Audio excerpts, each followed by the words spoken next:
ஸ்ரீ பாலசுப்பிரமணியர் அருளால் அம்மன் அருள் டிவி நேயர்கள், ஆன்மீக அன்பர்கள், ஜோதிட அன்பர்கள் அனைவருக்கும் அன்பான வணக்கங்கள். நான் உங்கள் பாரம்பரிய ஜோதிடர் ஸ்ரீ குரு சுந்தர வடிவேல். தொடர்ச்சியா பார்த்தோம்னா நம்ம சேனல்ல மாத பலன்கள், கிரக பெயர்ச்சி பலன்கள் அப்படின்னு சொல்லி தொடர்ச்சியா கொடுத்துக்கிட்டு இருக்கோம். இந்த சேனலை பொறுத்தவரை முழுமையான ஆன்மீக சிந்தனை அப்படிங்கிறது எல்லோருக்கும் கிடைக்கணும். ஜோதிட ரீதியான வழிகாட்டுதல் அப்படிங்கிறது ஏதாவது ஒரு வகையில உங்களோட வாழ்க்கையில ஒரு நல்ல மாற்றத்தை, முன்னேற்றத்தை, ஒரு விழிப்புணர்வை ஏற்படுத்தணும் அப்படின்னு சொல்லி தொடர்ச்சியா நம்ம பார்த்தீங்கன்னா மாத பலன்கள், கிரக பெயர்ச்சி பலன்கள் அப்படின்னு தொடர்ச்சியா நம்ம இதில் கொடுத்துக்கிட்டு வர்றோம். அந்த வகையில பார்த்தோம் அப்படின்னு கேட்டிங்கன்னா, இப்ப ஆவணி மாத பலன்கள் எப்படி இருக்கும் அப்படிங்கிறத ஒவ்வொரு ராசிக்கும் விரிவா நம்ம பார்க்க போறோம். அந்த வகையில பார்த்தோம்னா ஆவணி மாதம் அப்படின்னு எடுத்துக்கிட்டோம் அப்படின்னா, சூரிய பகவான் காலச்சக்கரத்தின் 5ஆம் இடத்துல ஆட்சி பெற்று அரசாங்க இடமான 5ஆம் இடத்துல ஆட்சி பெற்று அமர்ந்து சிம்ம ராசியில அமர்ந்து அருள்பளிக்கக்கூடிய ஒரு உன்னதமான மாதம். ஆவணி மாதத்துக்குன்னு ஒரு தனி சிறப்பே இருக்குது. அது உங்களுக்கு எல்லாம் தெரிஞ்ச விஷயம்தான். குறிப்பா விவாகம், திருமணம் மற்றும் சுப நிகழ்ச்சிகளை நிறைய செய்யக்கூடிய, நடத்தக்கூடிய ஒரு முக்கியமான மாதம். அது இல்லாம கூடுதலா பார்த்தோம்னா தெய்வ வழிபாடு மாதம், கிராம தெய்வங்கள், அதே நேரத்துல பாத்தீங்கன்னா குல தெய்வ வழிபாட்டு மாதம் அப்படிங்கிறதுலையும் ரொம்ப சிறப்பு மிக்க மாதமா இந்த மாதம் இருக்குது. இந்த மாதத்தை பொறுத்த வகையில விவாகம், திருமண சுபமுகூர்த்த நாட்கள் அப்படின்னு எடுத்துக்கிட்டோம்னா 11 சுபமுகூர்த்த நாட்கள் இருக்குது. அதுல குறிப்பா பார்த்தோம்னாக்க உங்களுக்கு புஷ்கர நவம்சத்துல இருக்கக்கூடிய 6 சுபமுகூர்த்தங்கள் இருக்குது. அந்த 6 சுபமுகூர்த்தங்கள்ல 4 வளர்பிறை சுபமுகூர்த்தங்களும் 2 தேய்பிறை சுபமுகூர்த்தங்களும் இருக்குது. அடுத்து ஆவணி 1ஆம் தேதி, ஆவணி 15ஆம் தேதி பார்த்தீங்கன்னா சனி மகா பிரதோஷம் அப்படிங்கிற ஒரு உன்னதமான சிவ வழிபாட்டு தினம் அப்படிங்கிறது வருது. அதை எல்லோருமே சிவனை வழிபட்டு பரிபூரண அருளை பெற வேணும் அன்னைக்கு. அடுத்து பார்த்தோம்னா ஆவணி 3ஆம் தேதி பார்த்தோம்னாக்க பௌர்ணமி நாள் வருது. அதாவது குலதெய்வ வழிபாடு, அண்ணாமலையார் வழிபாடு, கிரிவலம் போறது அப்படின்னு ஒரு முக்கியமான நிகழ்வு அப்படிங்கிறது ஆவணி 3 பௌர்ணமி. அடுத்து ஆவணி 4ஆம் தேதி பார்த்தீங்கன்னா காயத்ரி ஜபம் செய்யறது அப்படிங்கிறது. அடுத்து ஆவணி 6ஆம் தேதி வாஸ்து பூஜை, வீடு கட்டுறதுக்கான முதல் படியை எடுத்து வைக்கிறது.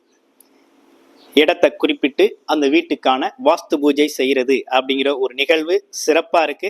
அடுத்து ஆவணி 17 அமாவாசை தினம் பித்ருக்கள் வழிபாடு மூலமாக, குலதெய்வத்தை வழிபடுவது மூலமாக பரிபூரண அருளை பெறக்கூடிய ஒரு நல்ல நாள் அப்படின்னு சொல்லணும். அடுத்து பார்த்தோம்னா ஆவணி 22 விநாயகர் சதுர்த்தி அப்படிங்கிற ஒரு விநாயகர் சதுர்த்தி திருவிழா அப்படிங்கிற ஒரு விஷயம் வருது. விநாயகரை வழிபட்டு பரிபூரணமான பஞ்சபூத கடவுளான விநாயகரை வழிபட்டு பரிபூரண அருளை பெறக்கூடிய ஒரு அற்புதமான மாதமாக இந்த ஆவணி மாதம் அமைஞ்சிருக்கு. இப்ப ஒவ்வொரு ராசிக்கும் எப்படி இருக்கும் இந்த ஆவணி மாத பலன், என்ன செய்யலாம், என்ன செய்யக்கூடாது? துலாம் ராசி காலச்சக்கரத்தின் 7வது ராசியான துலாம் ராசிக்கு இப்ப என்ன விதமான ஆவணி மாதத்துல என்ன செய்யலாம் அப்படிங்கிறத விரிவா பார்க்கிறோம். அப்ப கிரக நிலைகள் எப்படி இருக்கு அப்படின்னு நம்ம தெரிஞ்சுக்கணும். கிரக நிலைகள் எப்படி இருக்கு அப்படின்னு பார்த்தோம்னா, துலாம் ராசி அப்படின்னா ராசிநாதன் சொல்லக்கூடிய சுக்கிர பகவான் எங்க இருக்கிறார் அப்படின்னா 11ஆம் இடத்துல இருக்கிறார், சிம்ம ராசியில. யாரு? துலாம் ராசி அதிபதி சுக்கிரன், ராசிநாதன் 11ஆம் இடமான ஆசைகள், எண்ணங்கள் நிறைவேறக்கூடிய ஒரு முக்கியமான இடத்துல, லாபங்கள் சார்ந்த விஷயத்துல சுக்கிரன், லாபாதிபதி அப்படின்னு சொல்லக்கூடிய சூரியன், ஆட்சி பெற்ற சூரியன் கூட புதனுடனும் சேர்ந்து இருக்கக்கூடிய ஒரு அமைப்பு அப்படிங்கிறது இருக்குது.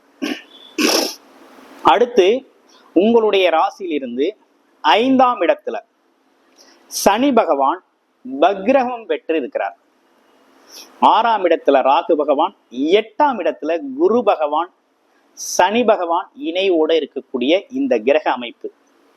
அடுத்து எப்போதும் போல வழக்கம் போல 12ஆம் இடத்துல கேது பகவான் சஞ்சாரம் செய்கிறார். இப்படிப்பட்ட கிரக அமைப்புகள் என்ன மாதிரி பலனை கொடுக்கும் அப்படிங்கிறத பார்க்கிறோம். துலாம் ராசி அப்படின்னு எடுத்துக்கிட்டோம்னாலே நீதி, நேர்மை, உண்மை அப்படிங்கிற விஷயத்த உறக்க சொல்பவர்கள் அப்படின்னு தான் நம்ம துலாம் ராசி அன்பர்கள். எந்த இடத்துலையும் சரி, பொது இடமா இருந்தாலும் சரி, குடும்பமா இருந்தாலும் சரி, அரசியலா இருந்தாலும் சரி, அதே நேரத்துல அரசு அதிகாரியா இருந்தாலும் சரி, உண்மையா நேர்மையா மனசாட்சிக்கு விரோதம் இல்லாம தன்னோட கருத்தை வெளிப்படுத்துறவங்க, உண்மையே உறக்க சொல்றவங்க. அதே போல பாத்தீங்கன்னா இவங்களை பொறுத்த வகையில அரசியல்ல பொதுஜன தொடர்பு அப்படிங்கிறது, மக்கள் தொடர்பு அப்படிங்கிறது நிறைய இருக்கும். நல்ல மக்களோட அபிப்பிராயத்தை பெற்றவங்களா இவங்க இருப்பாங்க அப்படிங்கிறதுல எந்த மாற்று கருத்தும் இல்லை. அதே நேரத்துல எந்த ஒரு இடத்துக்கு போனாலும் அந்த இடத்துக்கு தகுந்த மாதிரி ஆள் பாதி ஆடை பாதி அப்படிங்கிறது மாதிரி பாத்தீங்கன்னாக்க ஒரு டீசெண்டா அந்த இடத்துக்கு தகுந்தார் போல உடையணிந்து ஒரு ஜெனுனா ஒரு அமைப்பு, பார்வையில ஜெனுனான அமைப்பு அப்படிங்கிறது இருக்கும். பேச்சுலையும் ரொம்ப ஜெனுன் அப்படிங்கிறது ஒரு விஷயம் அப்படிங்கிறத நல்லா இருக்கும். உரிமைக்கு குரல் கொடுப்பவர்கள் அப்படிங்கிறதுல இவங்களும் ஒருத்தாங்க. ஓகே, நெக்ஸ்ட் நம்ம இவங்க இந்த இப்ப கிரக நிலை எப்படி இருக்கு அப்படிங்கிறத பார்ப்போம். இவங்க துலாம் ராசியை பொறுத்த வகையில சித்திரை, சுவாதி, விசாகம் அப்படிங்கிற 3 நட்சத்திரங்கள் உண்டு. நட்சத்திர பலன்களை அப்படியே கடைசியா பார்க்கலாம். இப்ப ஸ்தான பலன், பார்வை பலனை பார்த்துருவோம். அந்த வகையில சுக்கிர பகவான் பாத்தீங்கன்னா 11ஆம் இடத்துல ஆசைகள், எண்ணங்கள், அபிலாசைகள் நிறைவேறக்கூடிய லாபங்கள் சம்பந்தப்பட்ட விஷயத்துல அவரு அங்க அமர்ந்திருக்கக்கூடிய சூரிய பகவானின் வீட்டுல, சூரிய பகவான் ஆட்சி பெற்ற சூரிய பகவானோட அமர்ந்திருக்கக்கூடிய இந்த நிலை அப்படிங்கிறது பாத்தீங்கன்னா ஒரு நல்ல முன்னேற்றம் தாங்க. தொழில்ல ஒரு நல்ல முன்னேற்றம் ஏற்படும். வேலையில பதவி உயர்வு, பாராட்டுக்கள் உண்டு. கௌரவம், அந்தஸ்து இதெல்லாம் உயரக்கூடிய காலகட்டங்க. உங்களுக்கான மதிப்பு, மரியாதை முழுமையாக கிடைக்கக்கூடிய ஒரு காலகட்டம். அடுத்து பாருங்க, வியாபாரம் செய்யறவங்களுக்கு இந்த காலகட்டத்துல எப்படி இருக்கு அப்படின்னு பாத்தீங்கன்னா, வியாபாரத்துல நல்ல லாபம், போட்டி பொறாமைகளை வென்றெடுக்கக்கூடிய காலம், வென்று ஜெயிக்கக்கூடிய காலமாக இந்த காலம் உங்களுக்கு அமைஞ்சிருக்குது. அப்ப எண்ணங்கள், அபிலாசைகள், உங்களோட ஆசைகள் நிறைவேறக்கூடிய ஒரு நல்ல காலகட்டம் தான் இந்த காலகட்டம். இந்த காலகட்டத்தை பொறுத்தவரை சேமிப்பு, பொருளாதாரம் உயரக்கூடிய காலகட்டம். ஆமா, குழந்தைகளோட தேவைகளுக்கு பூர்வீக சொத்து பத்துக்கள் கிடைக்கக்கூடிய ஒரு காலகட்டம். உழைப்பில்லா வருமானம் சொல்லக்கூடிய உங்களோட அப்பா அம்மாவோட சொத்துக்கள்லாம் இந்த காலகட்டத்துல கிடைக்கக்கூடிய காலகட்டமாக இந்த காலகட்டம் இருக்குது. ஒரு திடீர் அதிர்ஷ்டம் அப்படிங்கிறது துலாம் ராசிக்கு இந்த மாசத்துல இருக்குது அப்படின்னா பார்த்துக்கோங்க. அந்த அளவுக்கு திடீர் அதிர்ஷ்டம் அப்படிங்கிற ஒரு வாய்ப்பு அப்படிங்கிறது நல்லா இருக்கு. உங்களுடைய ஜாதகத்துல எல்லோருமே கர்ம பலன் இல்லாம பிறக்கிறது இல்லை. உங்களோட ஜாதகத்துல உங்களோட ராசிநாதன் வலுவா நல்ல அமைப்போட ஆட்சி பலம் பெற்று அல்லது உச்ச பலம் பெற்று அல்லது பாத்தீங்கன்னா சமசப்தமாக இருக்கிறாரு.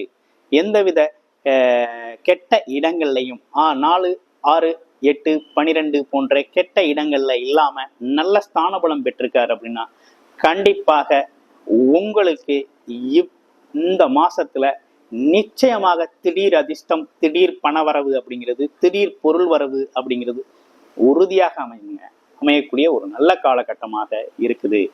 அடுத்து பாருங்க, அரசு காரியங்கள்ல, அரசு வேலை பார்க்கிறவங்க, அரசாங்கத்துறையில இருக்கிறவங்க அனைவருக்குமே இந்த காலகட்டத்துல பாத்தீங்கன்னாக்க நல்ல விஷயங்கள் நிறைய நடக்கும். என்ன மாதிரி விஷயங்கள் நடக்கும்னா, பாராட்டுக்கள். நீண்ட நாளா இந்த துறையில நான் வேலை பார்க்கிறேன், எனக்கான அங்கீகாரம் இல்லை அப்படின்னா கண்டிப்பா அங்கீகாரம் கிடைக்கும். மரியாதை உண்டு. ஆமா, அது மட்டும் இல்லாம பதவி உயர்வு கிடைக்கும்.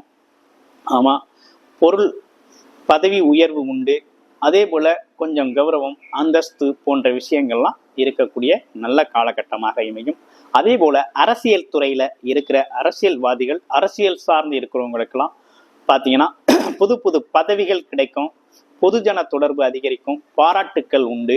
ஆமா, மதிப்பு மரியாதை அதிகரிக்கக்கூடிய ஒரு நல்ல காலகட்டமாக இந்த காலகட்டம் உங்களுக்கு அமைஞ்சிருக்குது. அப்ப வேலை, தொழில், வருமானம் அப்படிங்கிற ஒரு விஷயம் ரொம்ப நல்லா இருக்கக்கூடிய ஒரு நல்ல காலகட்டம். உங்களுக்கு ஒரு நல்ல தசாபுத்தி சுய ஜாதகத்துல நடக்குது அப்படின்னா இந்த கோச்சார பலன் உங்களுக்கு மிகப்பெரிய சப்போர்ட்டிவா உங்களுடைய பொருளாதாரத்தை குடும்பத்தை உயர்த்தி கொடுத்துரும். அடுத்து திருமண காரியங்கள் நடக்குமா அப்படின்னா தாராளமாக நடக்கும். குரு பகவான் 2ஆம் இடத்தை பார்க்கிறார். குடும்பத்திற்கு ஒருவர் வரணும், குடும்பம் அமையணும், குடும்ப வாழ்க்கை சந்தோஷமாக இருக்கணும் அப்படிங்கிற ஒரு அமைப்பு அப்படிங்கிறது இருக்குது. 7க்குடையவரோட சேர்ந்து அவர் பார்க்கிறார். அப்ப என்னன்னா களத்திரம் அப்படிங்கிறது திடீர்னு அமையும். நீண்ட நாளா தேடிக்கிட்டு இருந்தீங்க அப்படின்னா கண்டிப்பாக இந்த காலகட்டத்துல களத்திரம் அமையும். திருமண பாக்கியம் கைகூடும். திருமணம் நடக்கிறதுக்கு ஒரு சிறப்பான திருமண சம்பந்தங்கள் பேசுறதுக்கு ஒரு அற்புதமான கிரக அமைப்பு கொண்ட மாதமாக இந்த மாதம் அமைஞ்சிருக்குது. அமையக்கூடிய ஒரு நல்ல மாதமாகத்தான் இது இருக்குது. வெளிநாடு யோகம் அப்படிங்கிறது சில பேருக்கு இருக்குது. நல்ல ஜாதக அமைப்பு இருக்குது. அதே நேரத்துல வெளிநாட்டுக்காக முயற்சி பண்ணிக்கிட்டு இருக்கேன், பணம்லாம் கட்டியாச்சு, போகணும், வெயிட்டிங் அப்படின்னா இந்த மாதத்துல அந்த வெயிட்டிங்ல இருந்து நீங்க மாறி தாராளமாக வெளிநாடு போகக்கூடிய வாய்ப்பு அப்படிங்கிறது உங்கள் கைக்கு வந்து சேரக்கூடிய ஒரு நல்ல மாதமாக இந்த மாதம் அமைஞ்சிருக்கு. எதிரி, கடன், பகை, நோய் இதெல்லாம் தீரக்கூடிய மாதமாக இருக்குது. கடனை படிப்படியா கட்டி குறைக்கக்கூடிய மாதம். அதே நேரத்துல ஒரு எதிரியாக உங்களை பாவிச்சவங்களாம் உங்களை நண்பராக பாதிக்கக்கூடிய ஒரு நல்ல மாதமாக இந்த மாதம் அமைஞ்சிருக்குது.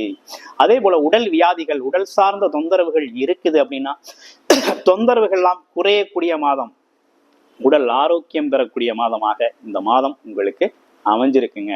ஆக மொத்தத்துல ரொம்ப நல்லா இருக்குது. ஒரே ஒரு விஷயம்தான், குழந்தைகள் விஷயத்தை பொறுத்த வகையில கொஞ்சம் கவனமாக இருக்கணும். பெரியோர்கள், வயது முதிர்ந்தவர்கள்ட்ட மரியாதை குறைவு இல்லாம அவங்களுக்கான மதிப்பு கொடுத்து பேசணும் அப்படிங்கிற ஒரு விஷயம் மட்டும்தான் இருக்குது. மற்றபடி எல்லாம் சிறப்பா இருக்குது. உங்களுடைய ராசியில இருக்கக்கூடிய நட்சத்திரங்கள் அப்படின்னு எடுத்துக்கிட்டோம்னா சித்திரை அதாவது சித்திரை நட்சத்திரத்துக்கு எப்படி இருக்கும் அப்படிங்கிறத பார்க்கிறோம். சித்திரை நட்சத்திரத்தை பொறுத்த வகையில திருமண சுபகாரியங்கள் நடக்கக்கூடிய காலமாக இருக்குது. அதே நேரத்துல வண்டி, வீடு, வாகன யோகங்கள், இடம் சார்ந்த விஷயங்கள், பூமி சார்ந்த யோகம் அப்படிங்கிற ஒரு அமைப்பு அப்படிங்கிறது கைகூடி வரக்கூடிய ஒரு நல்ல அமைப்பு. சித்திரை நட்சத்திரத்தை பொறுத்த வகையில கொஞ்சம் வேகமான செயல்பாடும், அதே நேரத்துல எடுத்த காரியத்துல ஜெயிக்கிறது, அதே நேரத்துல ஒரு எப்பேற்பட்ட போட்டியையும் எதிர்கொள்ளக்கூடிய ஒரு அமைப்பு அப்படிங்கிறதுலாம் உங்களுக்கு உண்டு.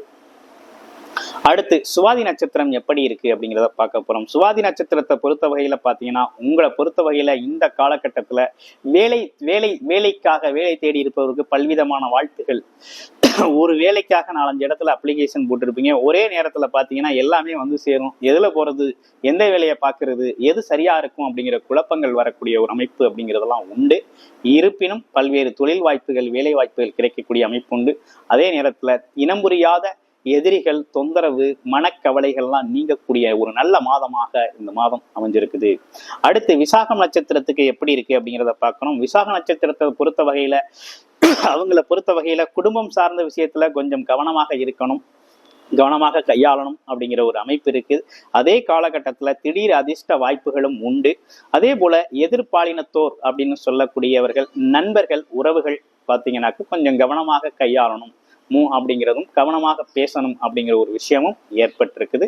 ஆமா, மற்றபடி வேற ஒன்றும் பெருசா பாதிக்கிற அளவுக்கு ஒன்றும் இல்லை. திடீர் அதிர்ஷ்ட வாய்ப்புகள் அப்படிங்கிறது கொஞ்சம் உங்களுக்கு கிடைக்கக்கூடிய ஒரு காலகட்டமாகத்தான் இந்த காலகட்டம் இருக்கு. நல்ல தசாபுத்தி அமைப்புகள் இருக்கு அப்படின்னா தாராளமாக நடக்கும். உங்களுடைய முழு ஜாதக பலன், உங்களுடைய பிறப்பு ஜாதக பலன் வேணும் அப்படின்னா டிஸ்பிளேல கால் பண்ணி உங்களோட ஜாதகத்தை அனுப்பி உங்களுக்கான முழு ஜாதக பலனை நீங்க தெரிஞ்சுக்க முடியும்.